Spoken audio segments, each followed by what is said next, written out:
The wind howled across the empty gas station lot like something alive and hungry. Melanie Carter pulled the threadbare blanket tighter around Zoe, feeling her 2-year-old small body shivering even through 3 layers of clothing. In the back seat, Isaac sat rigid and silent, the way 6-year-old boys do when they're trying not to cry. Mary pressed her face against the fogged window, breath creating small circles of clarity that disappeared as fast as they formed. "Mommy," Isaac whispered. His voice cracked. "It's been 3 days." Melanie's throat closed. She stared at the gas station entrance, the same fluorescent-lit doorway Derek had walked through 72 hours ago. He'd said he was going inside to use the bathroom, to get coffee, that he'd be right back. The car had been running then. Now it was a frozen metal coffin. "He's coming back," she heard herself say. The lie tasted like metal, like the blood she'd swallowed the last time Derek's fist had connected with her mouth. Daddy he needed time to think. "About what?"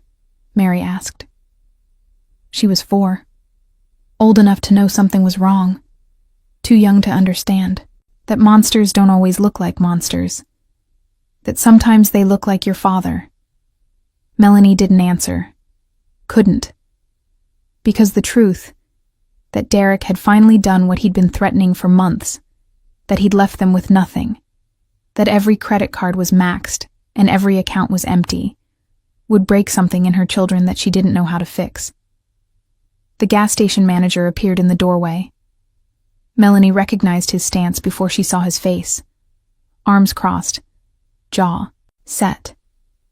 She'd been a waitress long enough to read body language like a second language, and his said exactly one thing: "You need to leave." He walked toward their car with purpose. Melanie's pulse spiked. She reached for the door handle, then stopped. Where would she go? They were 40 miles outside Chicago, in a neighborhood she didn't recognize, with 3 children and $17 in her wallet. The manager knocked on her window. Melanie rolled it down an inch. Cold air rushed in like knives. "Ma'am." His voice wasn't unkind, but it was firm. "I've been patient, but it's been 3 days. I'm going to have to call the police if you don't move your vehicle." "Please." The word came out broken. "Just one more night. He's coming back. I know he's coming back." The manager's expression shifted. Pity now. Somehow that was worse. "Ma'am, your car won't start. You haven't bought anything in 2 days. And it's supposed to drop below 0 tonight." He glanced at the children. Something in his face softened. "I'm calling social services." "No." Melanie's voice came out sharp, desperate. "Please, don't. I'll figure something out. Just please don't call anyone." But he was already walking away, pulling his phone from his pocket. That's when Mary moved. Before Melanie could stop her, the 4-year-old threw open the car door and ran. Not toward the gas station, toward the black Audi idling at pump 3. "Mary!" Melanie lunged, but Zoe was in her lap, and by the time she'd fumbled the toddler into Isaac's arms, Mary was already at the Audi's window, small fists pounding on tinted glass. The window rolled down. Melanie's heart stopped. The man inside was not someone you approached. Everything about him screamed danger. From the tailored black suit that probably cost more than Melanie's car, to the sharp angles of his face, to the way he held himself like violence was always an option.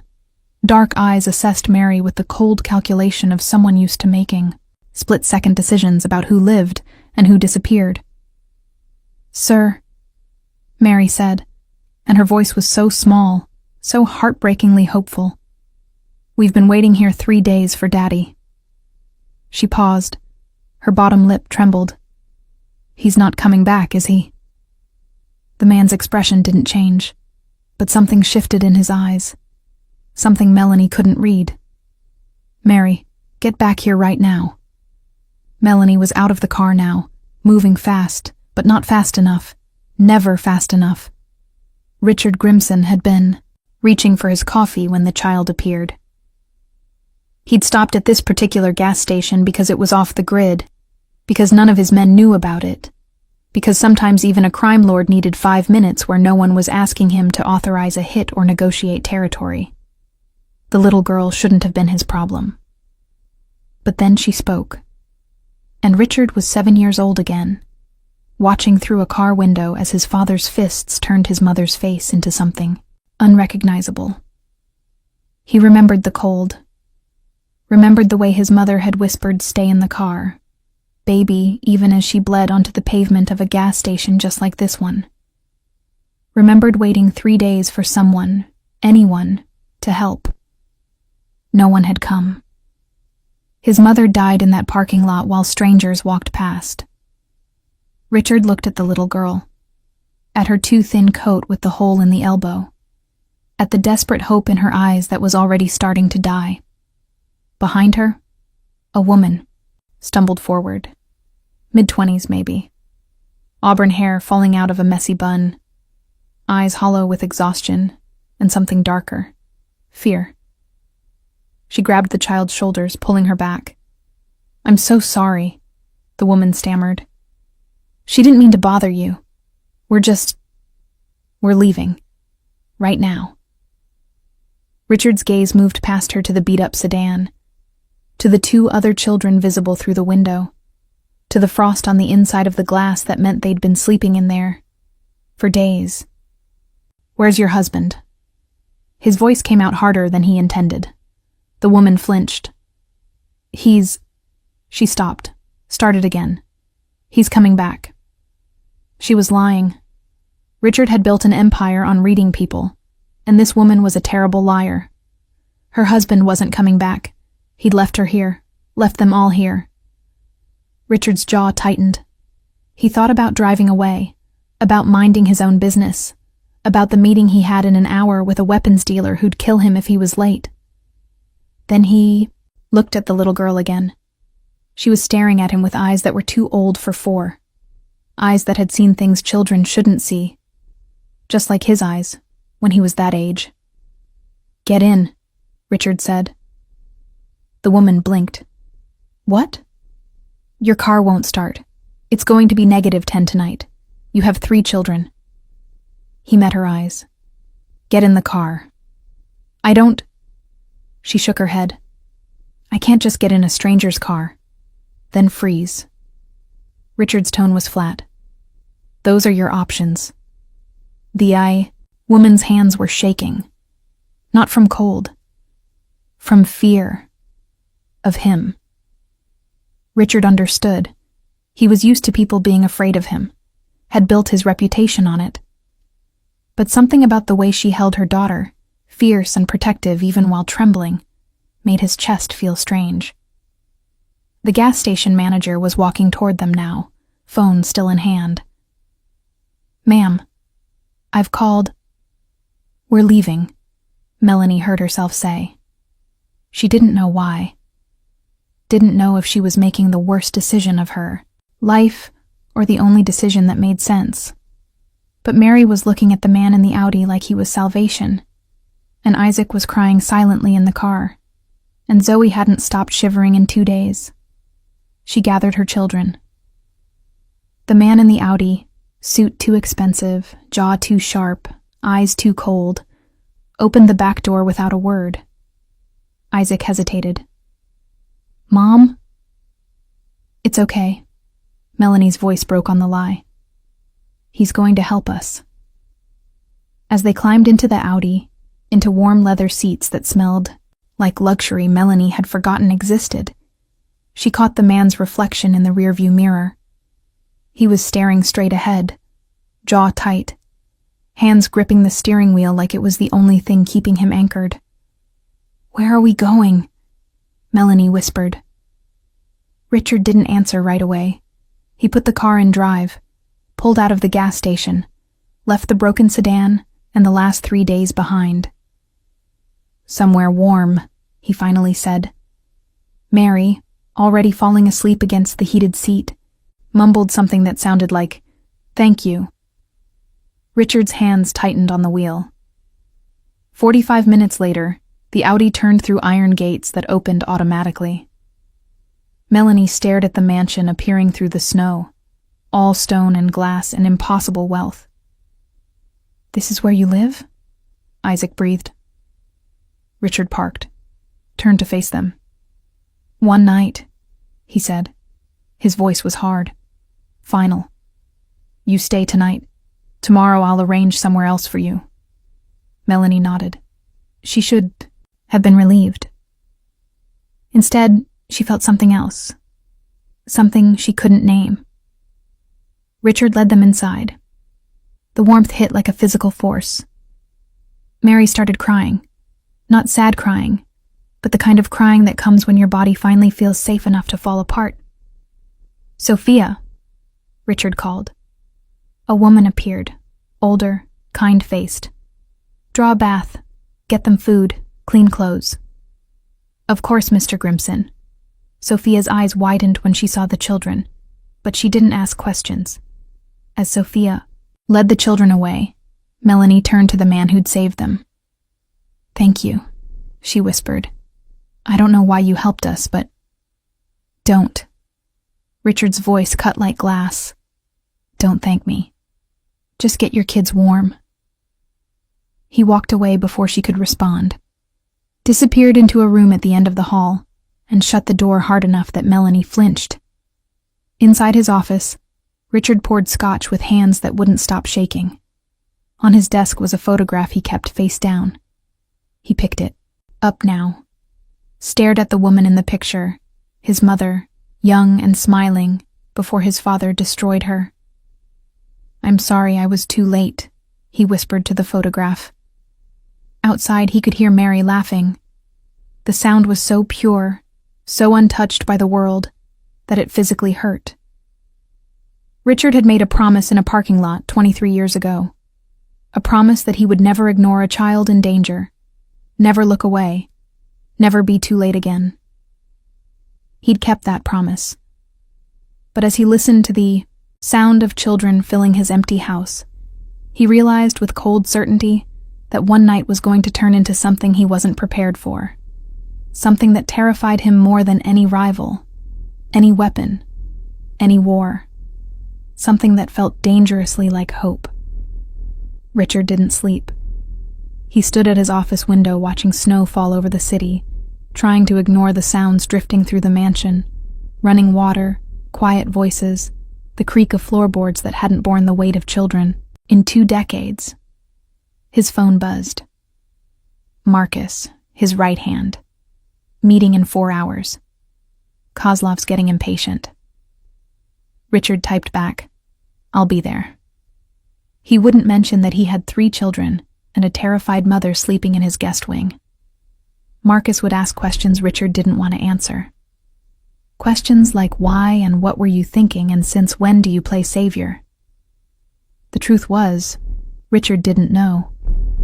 He'd built his empire on being untouchable, on making decisions without emotion, on understanding that sentiment was a luxury men like him couldn't afford. Then a 4-year-old had knocked on his window, and 23 years of carefully constructed walls had developed cracks. A soft knock interrupted his thoughts. "Mr. Grimson?"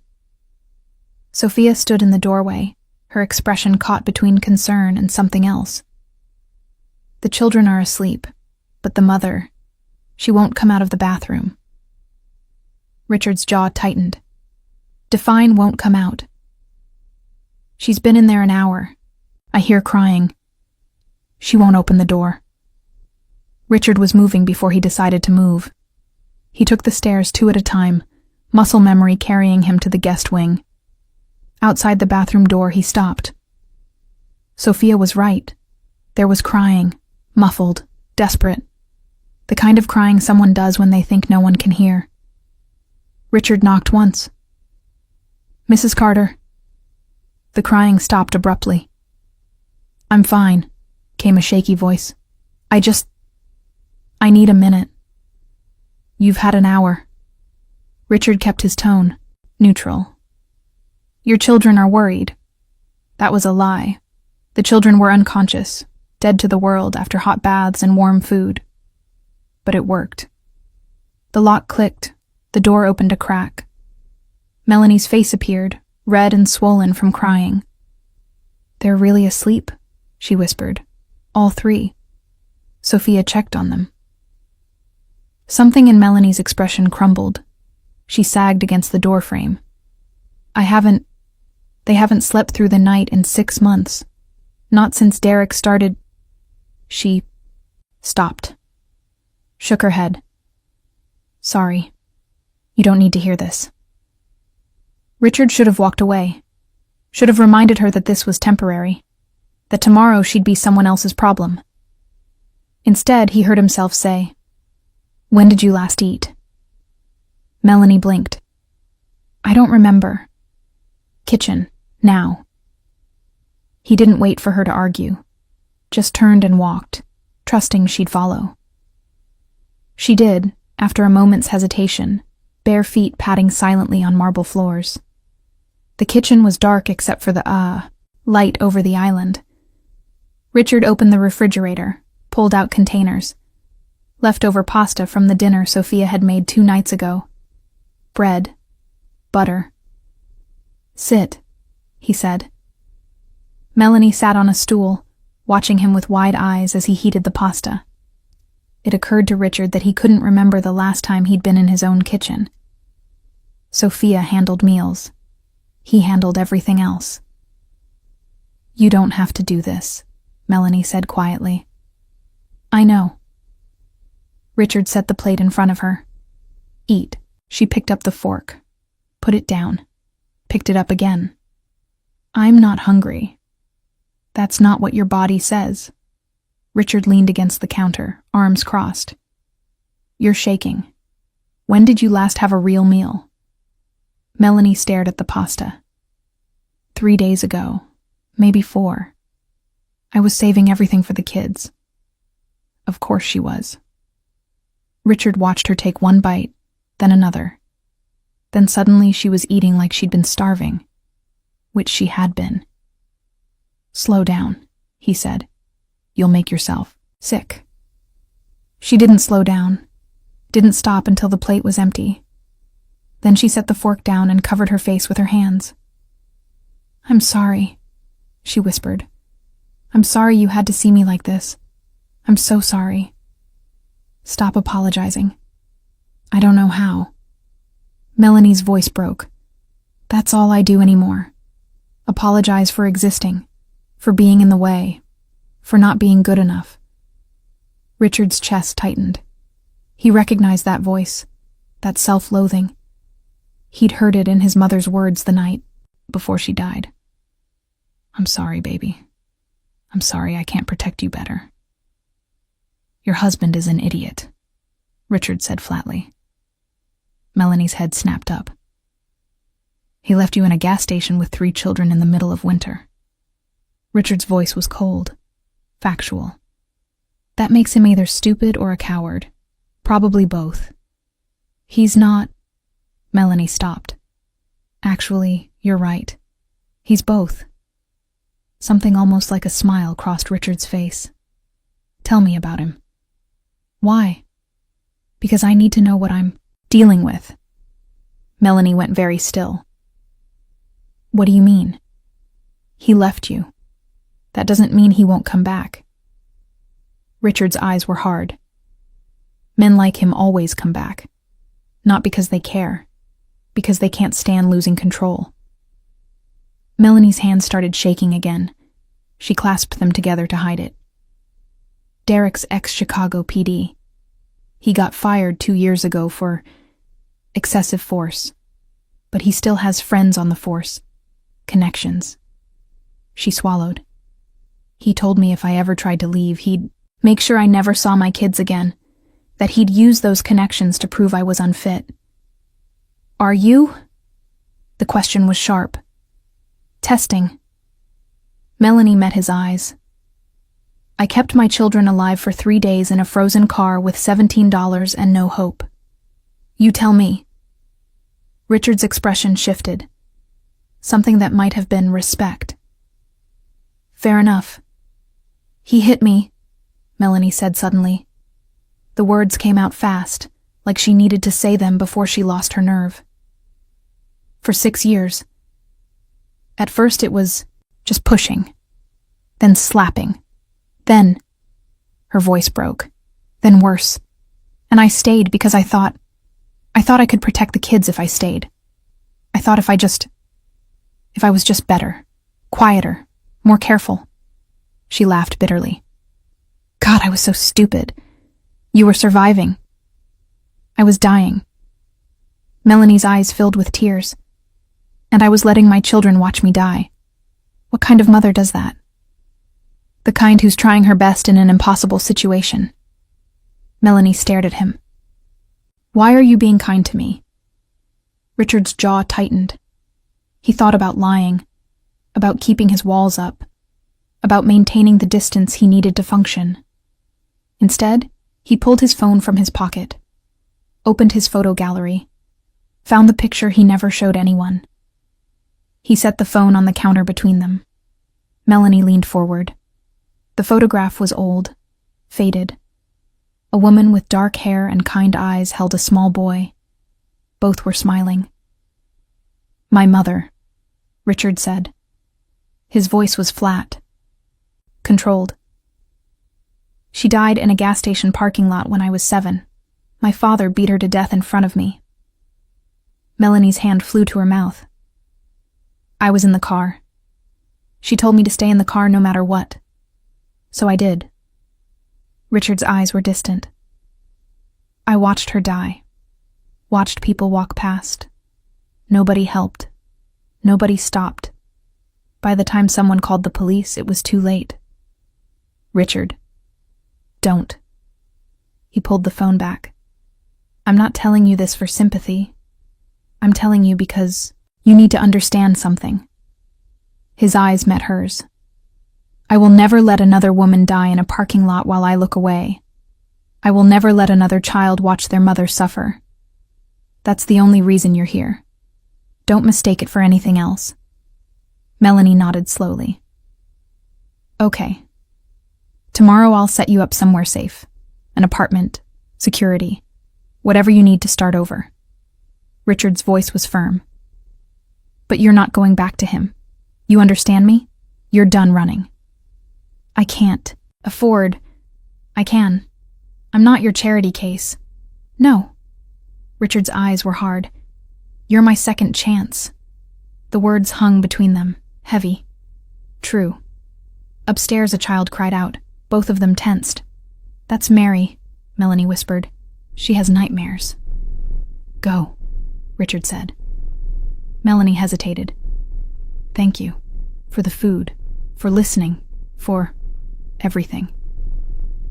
She left before Richard could respond. Alone in the kitchen, Richard stared at his phone, at his mother's face, at the boy he used to be. I'm trying, Mom, he whispered. I'm trying to do better.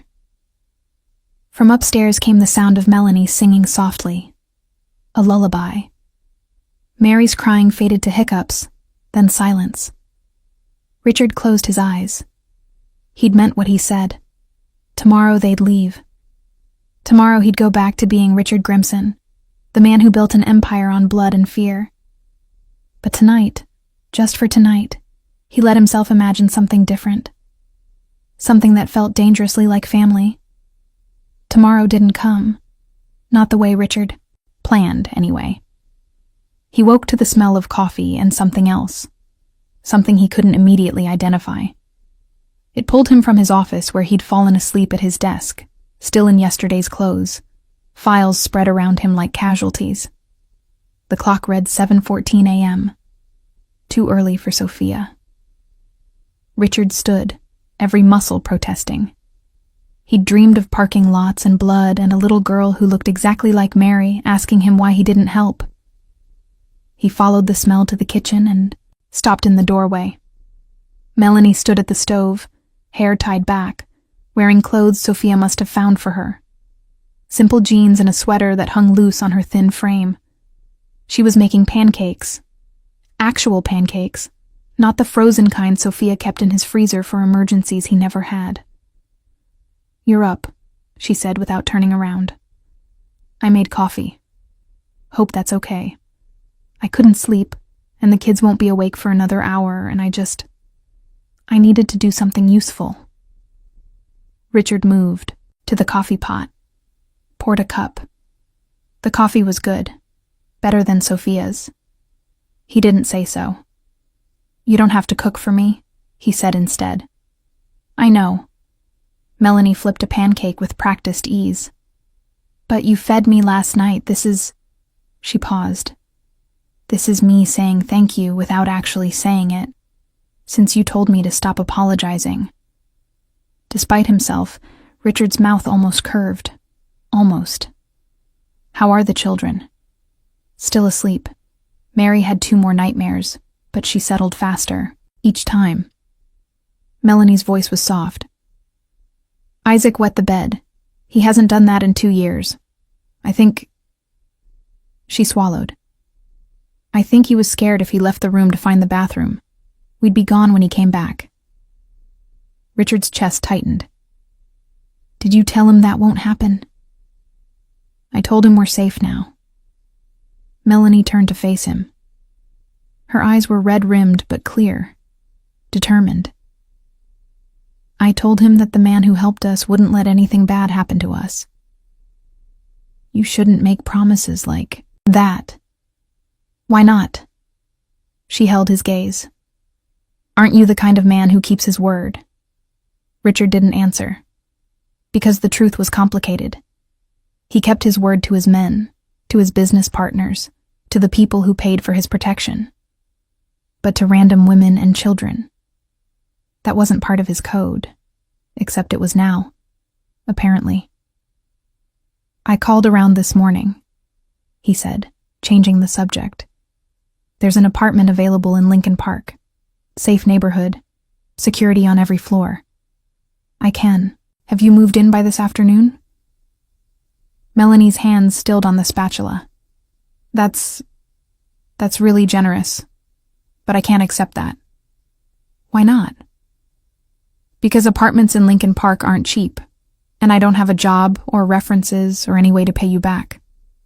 "I don't need you to pay me back, but I need to."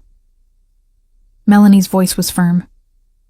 "I need to not be someone's charity case. I need my children to see their mother stand on her own feet, even if those feet are shaky." Richard studied her, the set of her shoulders, the stubborn tilt of her chin.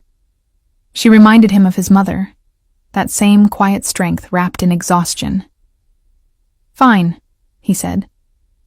"You want to earn it? I need someone to manage this house." Melanie blinked. "What?" "Sophia's getting older. She can't handle everything alone anymore. Cooking, cleaning, managing schedules." Richard leaned against the counter. "You're hired. You don't even know if I can you cook?" "Yes." "Can you clean?" "Yes." "Can you follow instructions?" "Yes." "Then you're qualified." Richard drained his coffee. "Salary is $70,000 a year, health insurance included. You and the children live here. Separate wing, your own space." Melanie's mouth opened, closed, opened again. "That's insane." "That's the offer." "Why would you do this?" Richard met her eyes. "Because you need a job, and I need someone I can trust in my house. Someone who isn't going to steal from me or sell information about my life to the highest bidder." He paused. "Someone who has as much to lose as I do." It was manipulation. Richard knew it.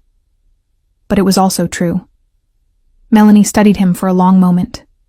Then slowly she nodded. "Okay, but I have conditions." "Of course you do. My children don't see anything illegal, ever. I don't care what kind of business you're in, but they don't see it."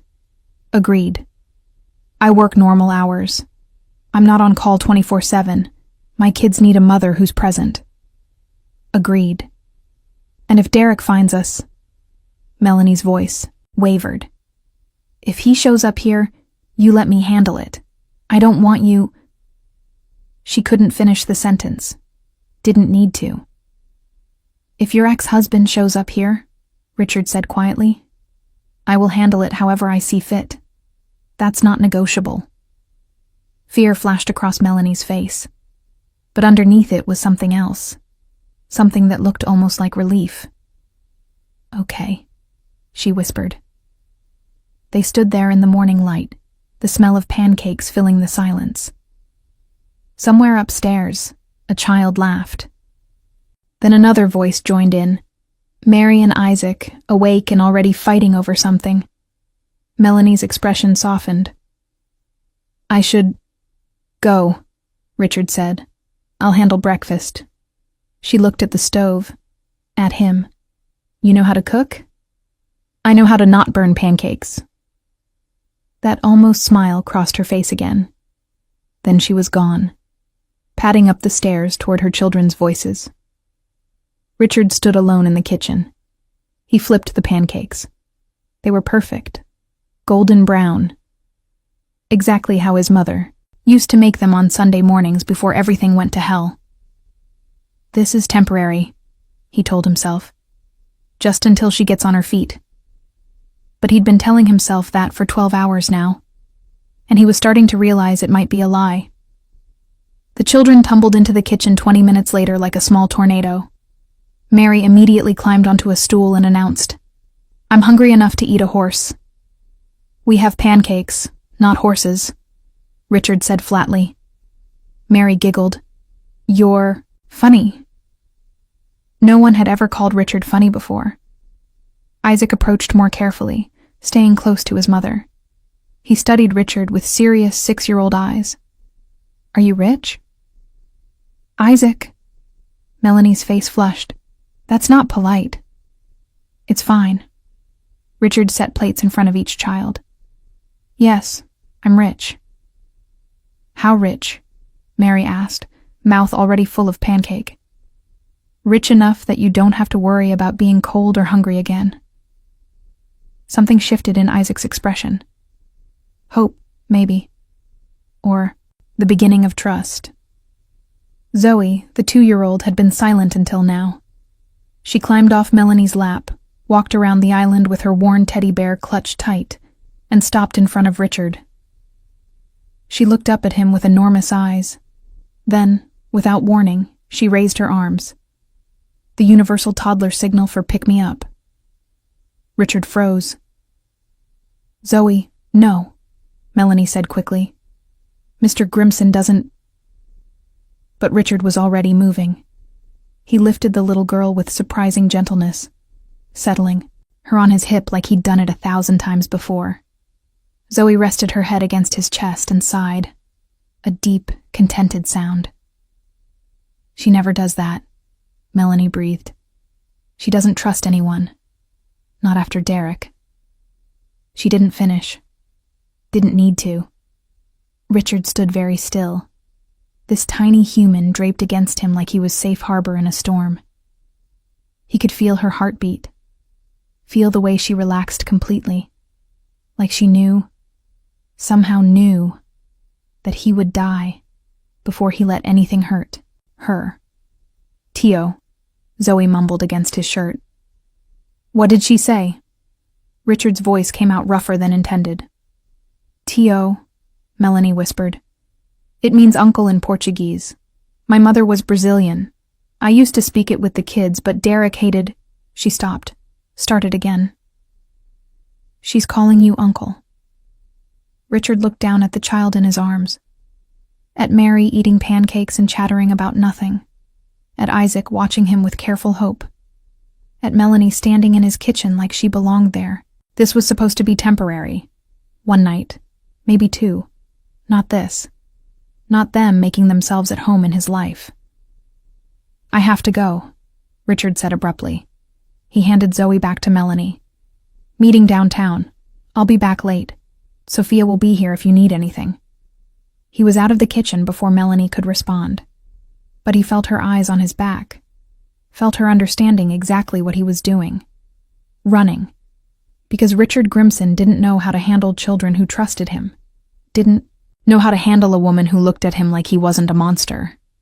Didn't know how to handle the feeling blooming in his chest that felt dangerously like something he'd sworn never to feel again. Hope was a luxury men like him couldn't afford. But as he drove toward the city, Zoe's small T.O. echoed in his mind, like a promise he hadn't meant to make. Like a promise he wasn't sure he could keep. Like a promise that terrified him more than any bullet ever had. The meeting with Kozlov went exactly as Richard expected. Tense, calculated, ending with a handshake that felt like a temporary truce between predators. By the time he pulled back through his gates at 11 p.m., exhaustion had settled into his bones like concrete. The mansion should have been dark, quiet. Instead, light spilled from the kitchen windows. Richard walked inside to find chaos. Mary sat at the kitchen table covered in flour, helping Melanie roll out what appeared to be cookie dough. Isaac was reading aloud from a children's book, showing Zoe the pictures. Sophia sat with them, laughing at something Mary had said. They all looked up when Richard entered. "Tio Dom!" Mary launched herself off her chair and ran to him. She was at his legs before he could move, hugging his knees with sticky hands. "We're making cookies. Want to help?" Richard's brain short-circuited somewhere between Tio Dom and "wanna help." "She means Mr. Grimson," Melanie said quickly, flour dusting her cheek. "Mary, we talked about this." "But Tio Dom is easier," Mary insisted. She looked up at Richard with complete trust. "Can I call you that? Please?" Richard had ended men's lives with less hesitation than this moment required. He looked at Melanie, whose expression said, "I tried to stop her, I swear." "It's fine," Richard heard himself say. Mary beamed. "Come help. Mommy's teaching us her grandma's recipe." Before Richard could protest, Mary had dragged him to the table. Melanie pushed a ball of dough toward him, not quite, meeting his eyes. "You don't have to. I'm here now." Richard shrugged off his suit jacket, rolled up his sleeves. "Might as well." For the next hour, Richard Grimson, a man who'd ordered executions, negotiated arms deals, and built an empire on fear, learned how to cut cookie dough into shapes while a 4-year-old explained why stars were better than hearts. "Because stars are in the sky," Mary said seriously. "And the sky is where angels live. My mommy says Vovo is an angel now."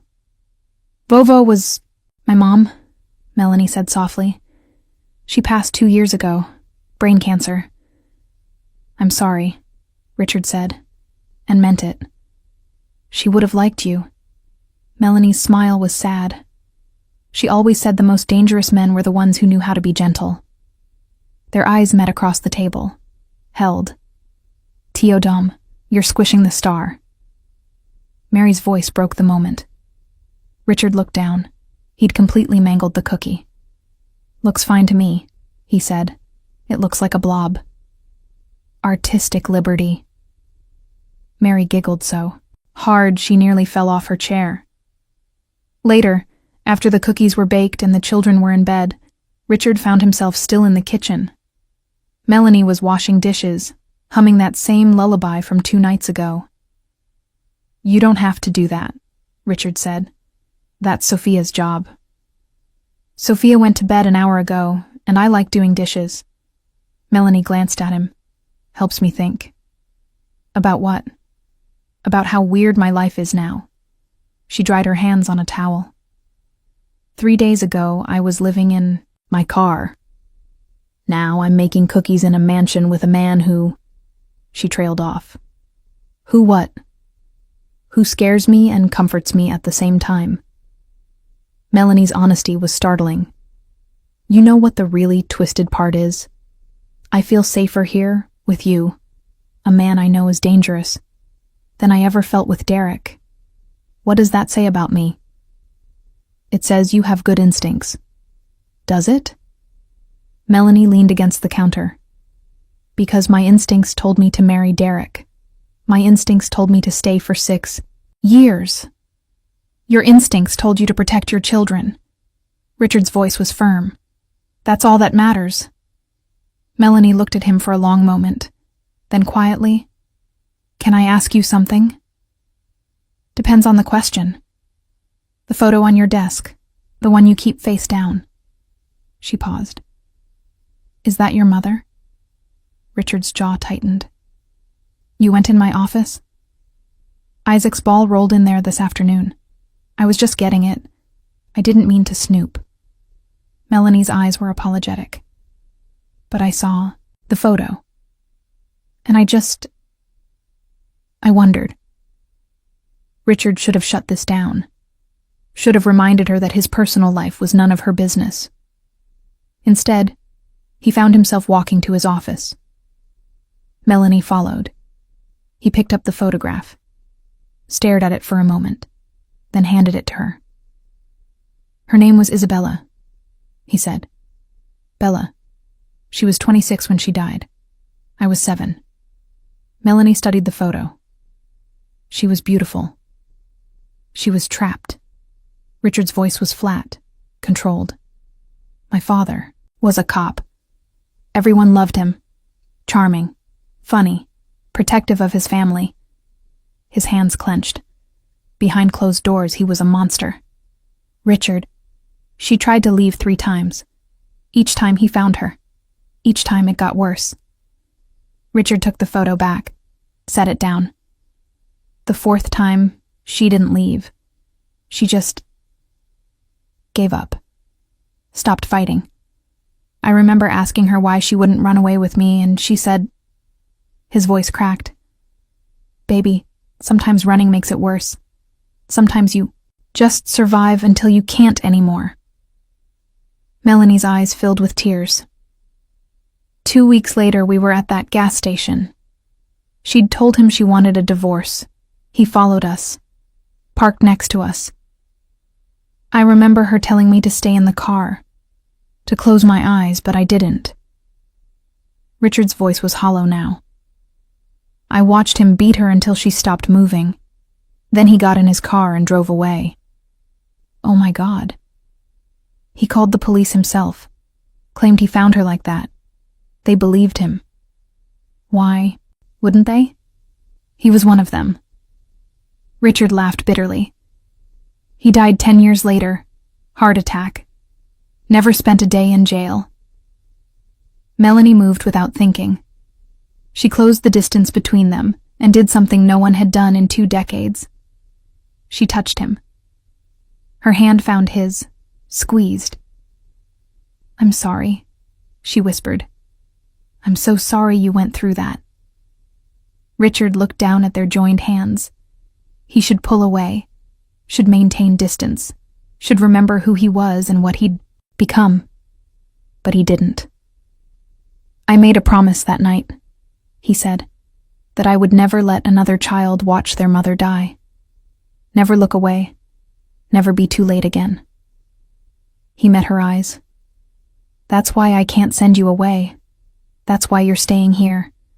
Not because I'm good, because I'm trying to make up for being 7 years old and powerless.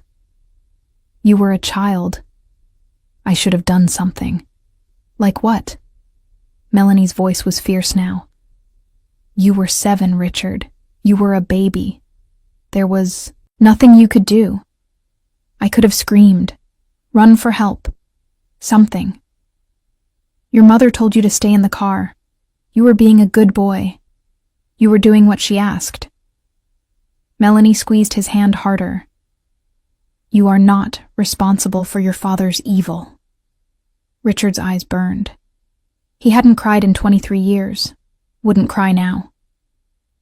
But something inside him was cracking, and Melanie's hand was the only thing keeping him together. "Your children are lucky," he said roughly, "to have a mother who fights for them. Your mother fought too. The fact that she lost doesn't mean she didn't fight." Melanie's thumb brushed across his knuckles. "And you're still fighting for her. Every time you help someone like me. Every time you keep your promise." The words hit like a physical blow. Richard pulled his hand away, stepped back. "You should get some sleep. Richard, it's late." His voice was firm, final. We both have long days tomorrow. Melanie studied him, saw the walls going back up, the armor sliding into place. Okay, she said softly. Good night.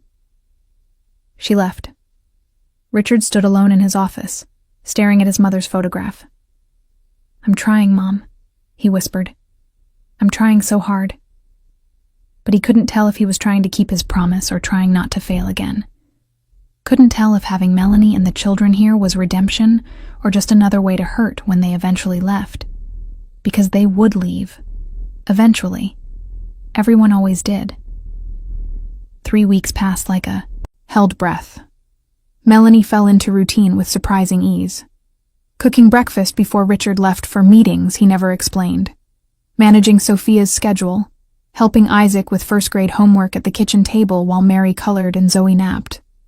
The mansion stopped feeling like a mausoleum and started feeling like something else.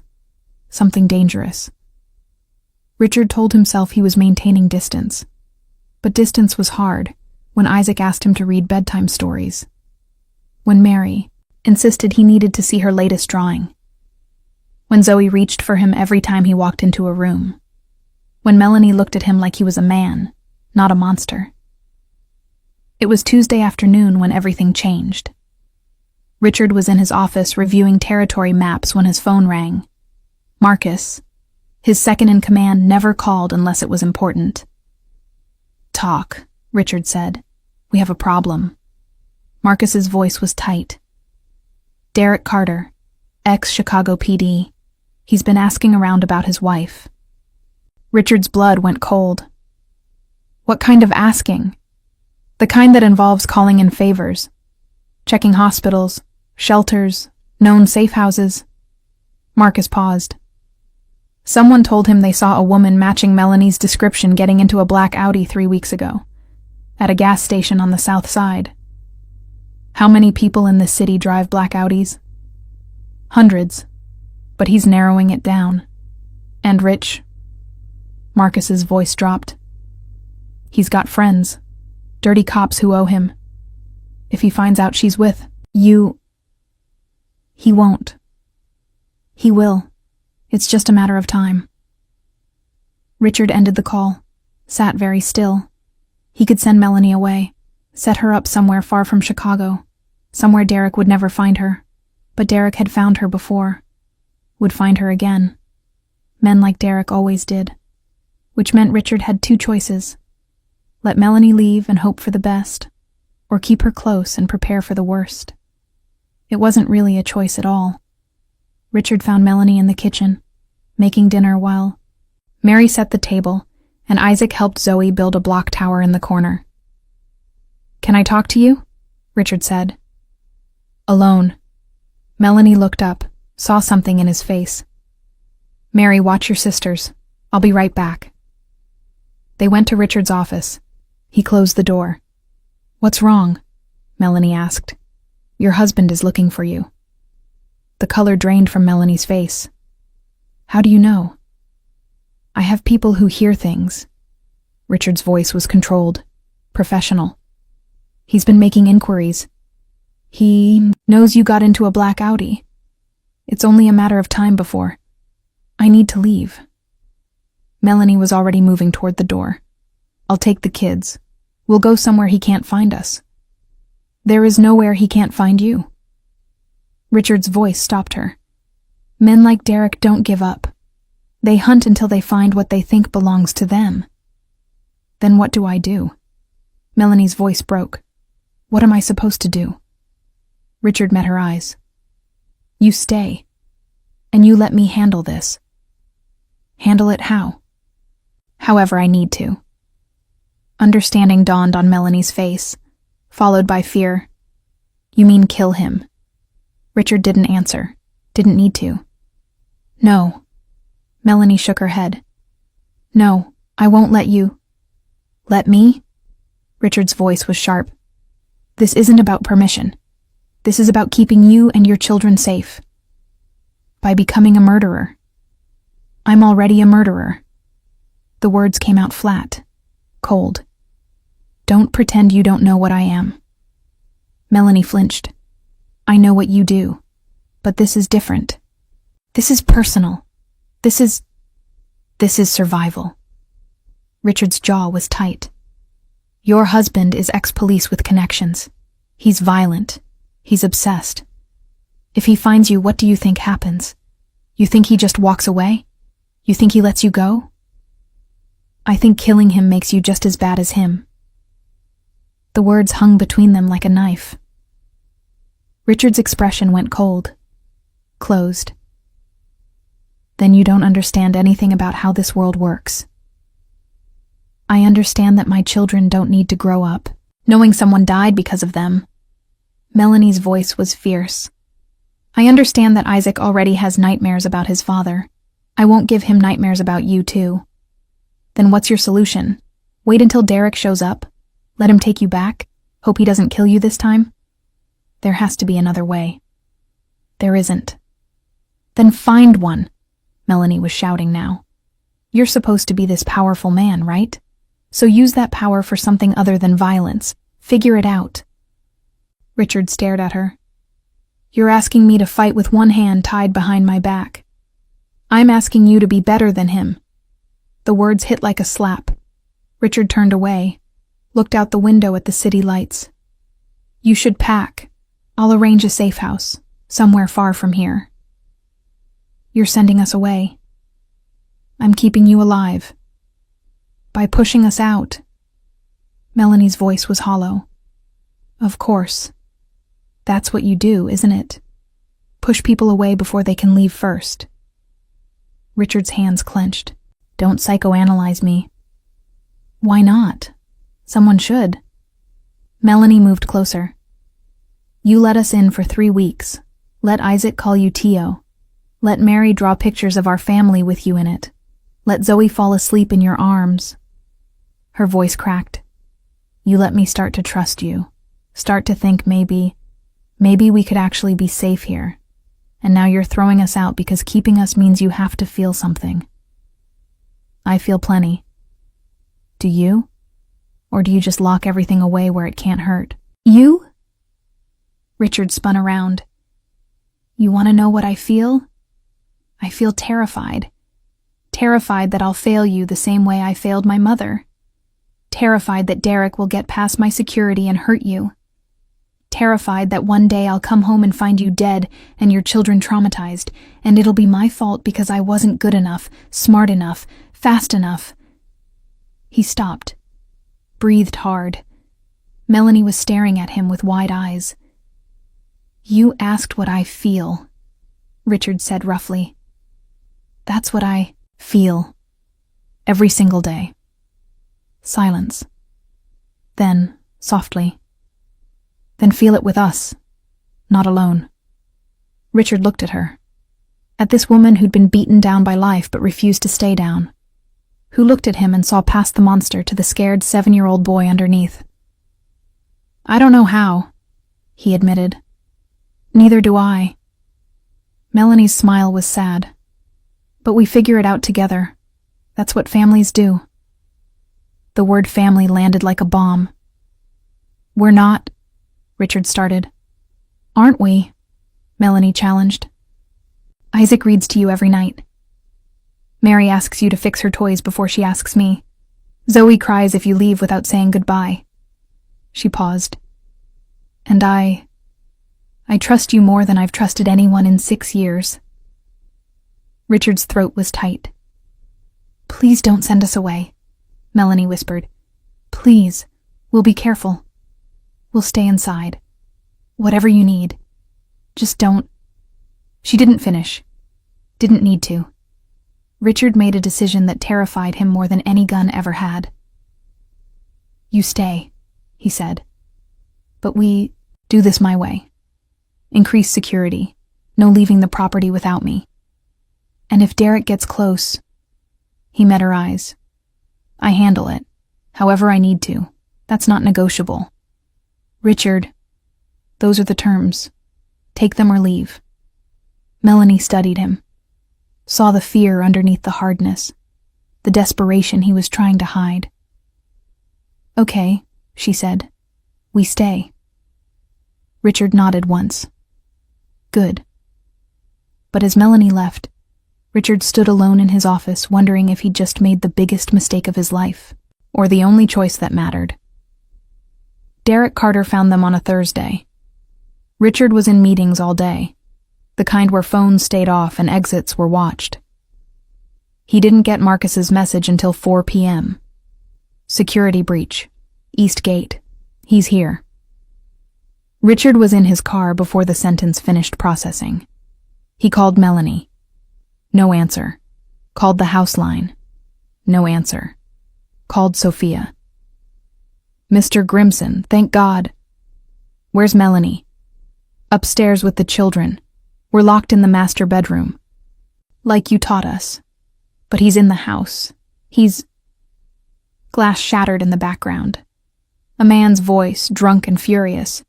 Melanie, I know you're here. Get out here now. Richard's hands were white on the steering wheel. Stay locked in. Do not open that door for anyone except me, understand? Yes, sir. Richard called Marcus. Where are my men? On their way. 10 minutes out. I'll be there in 5.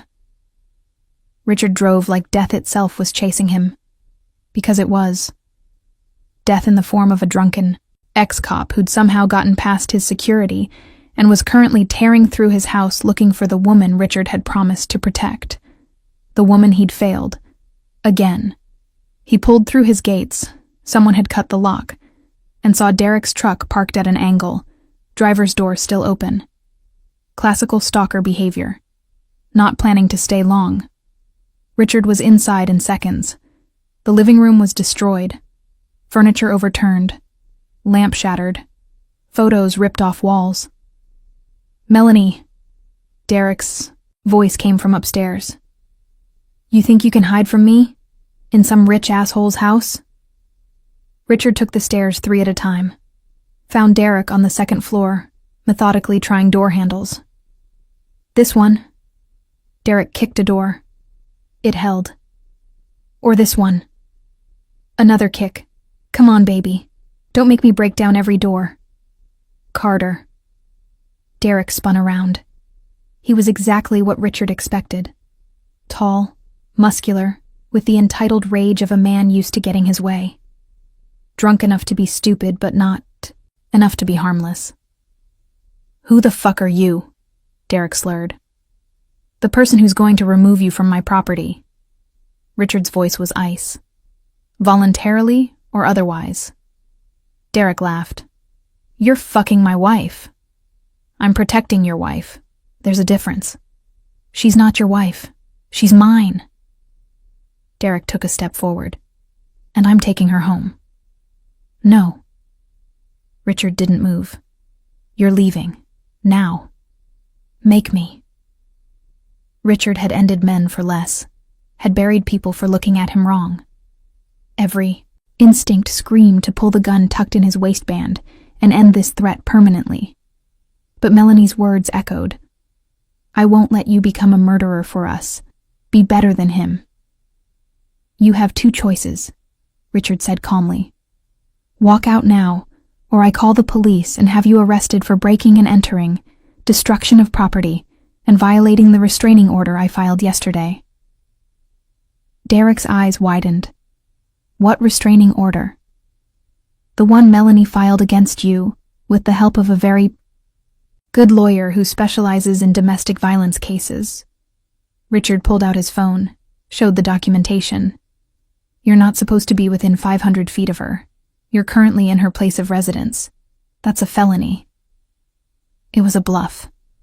Richard had filed the paperwork, but it wasn't processed yet. But Derek was drunk enough not to check. You can't do this, Derek snarled. I already did. She's my wife.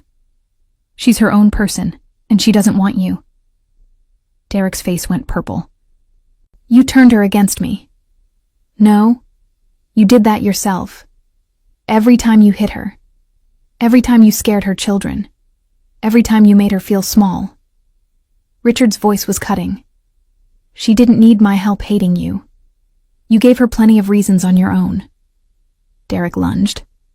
Richard moved on instinct, caught Derek's arm, twisted, had him face first against the wall in seconds. It was over before it began. "Let me go," Derek gasped. "Listen carefully." Richard's voice was deadly quiet. "You're going to leave this house. You're going to stay away from Melanie. You're going to sign whatever divorce papers her lawyer sends you. And you're never going to contact her or her children again." "Or what?" "Or I stop being nice." Richard leaned closer. "You know what I do, Carter? I make people disappear. I've buried men in concrete, dropped them in the lake, sent them to countries where no one asks questions." He paused. "You think because you were a cop, you're special? You're not. You're just another violent asshole who thinks he owns someone. And I eat men like you for breakfast." Derek was shaking now. "You can't." "I can. I will.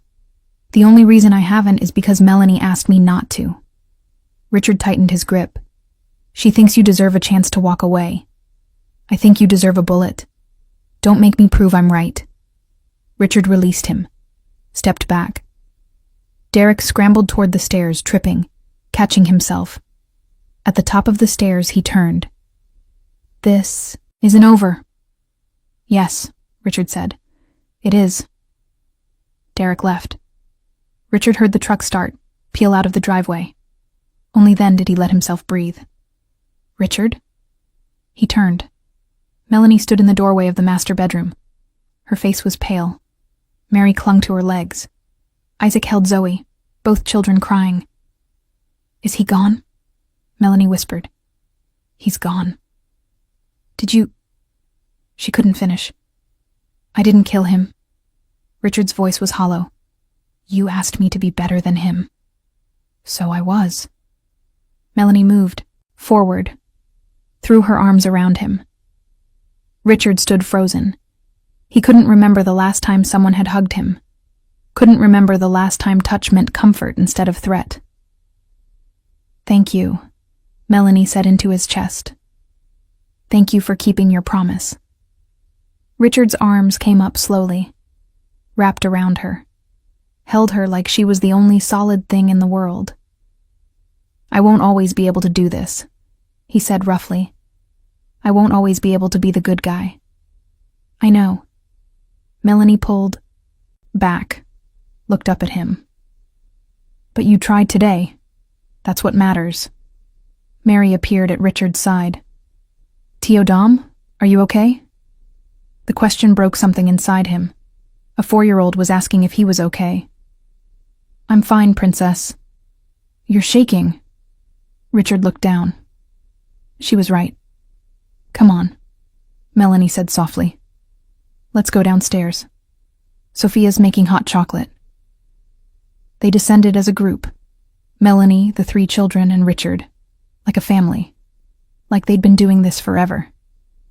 In the sauna kitchen, while Sophia fussed over the children and Melanie cleaned minor cuts on Isaac's hands from where he'd grabbed broken glass, Richard stood apart, watching. This was what he'd been protecting. Not just Melanie, not just the children. This fragile, imperfect, beautiful thing that looked like safety and felt like home.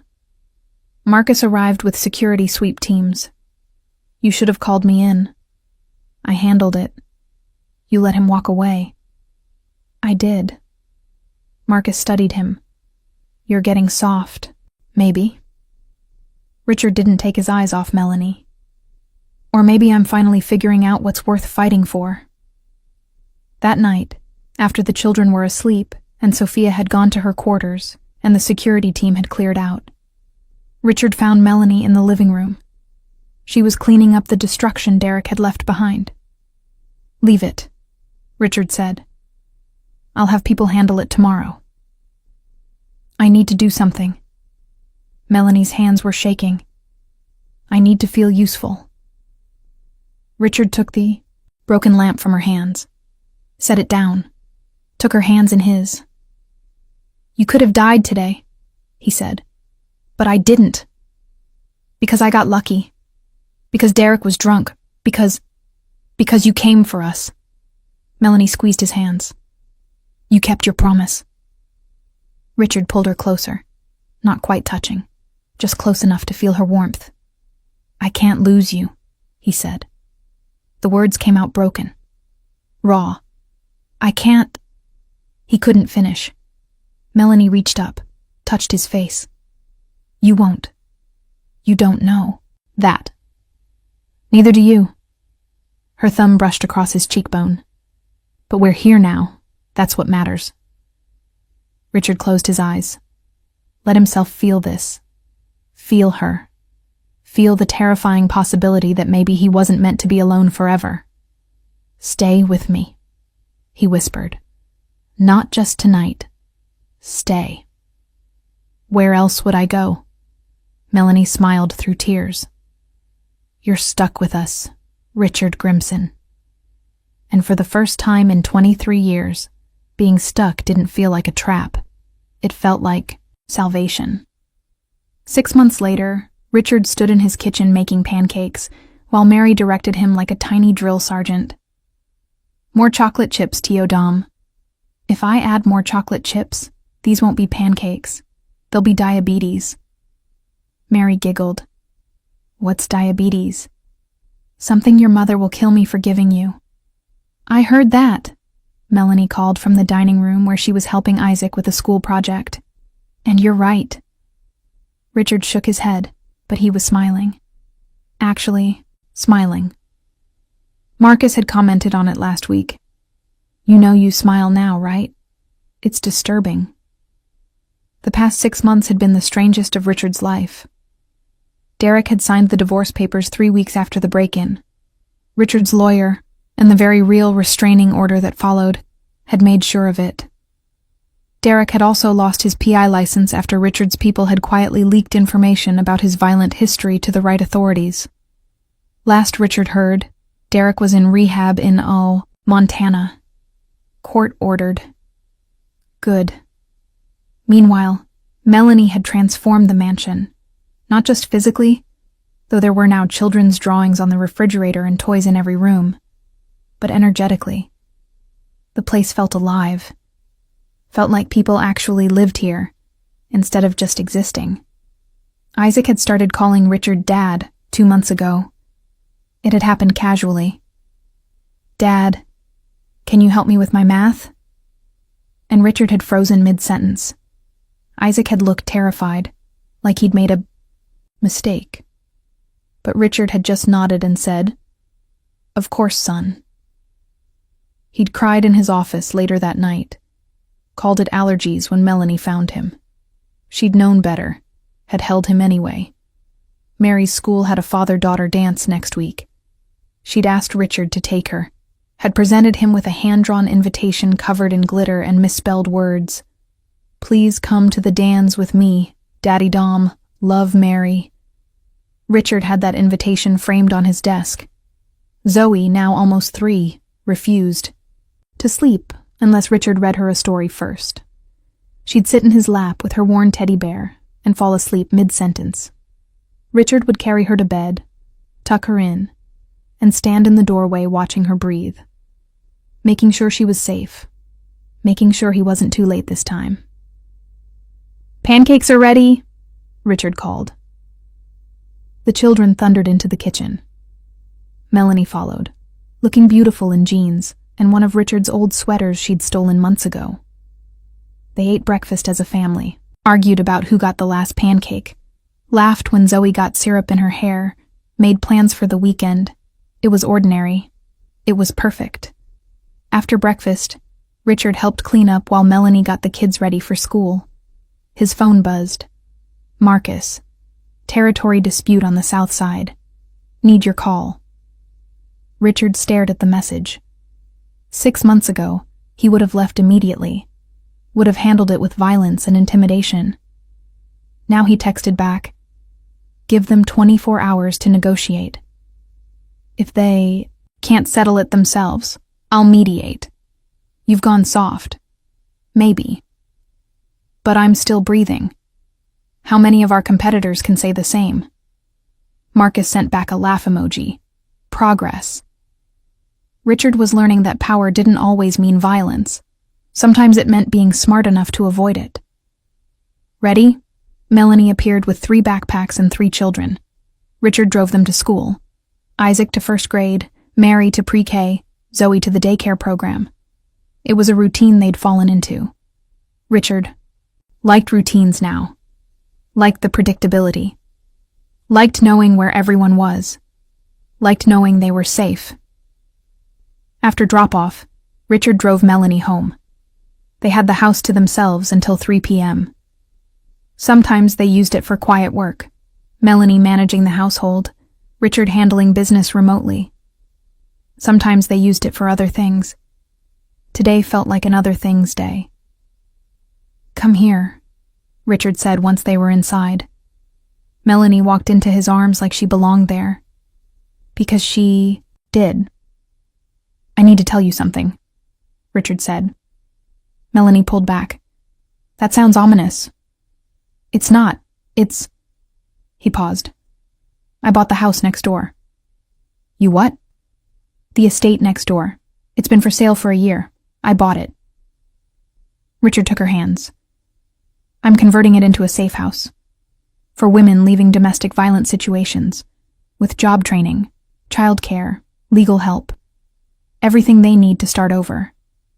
Melanie's eyes filled with tears.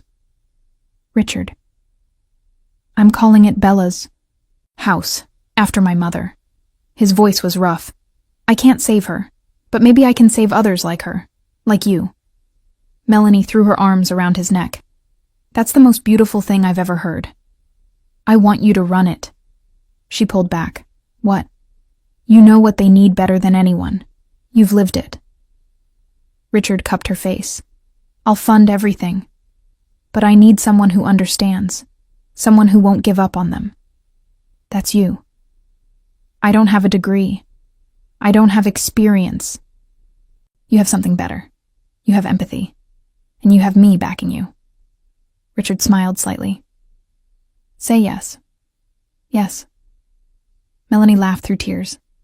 "God, yes." They kissed. Soft at first, then deeper. Full of promise. When they pulled apart, Melanie was crying. "How did I get so lucky? I'm the lucky one." Richard meant it. "I was dead inside before you. Before them. You brought me back to life. We brought each other back." That afternoon, after picking up the children, they all went to see Bella's house. It was still under construction, but the bones were there. Isaac ran through the halls, imagining where everything would go. Mary declared she wanted to paint murals on the walls. Zoe just held Richard's hand and said, "Pretty house, Daddy." "Daddy." Richard's chest tightened. "Is this really happening?"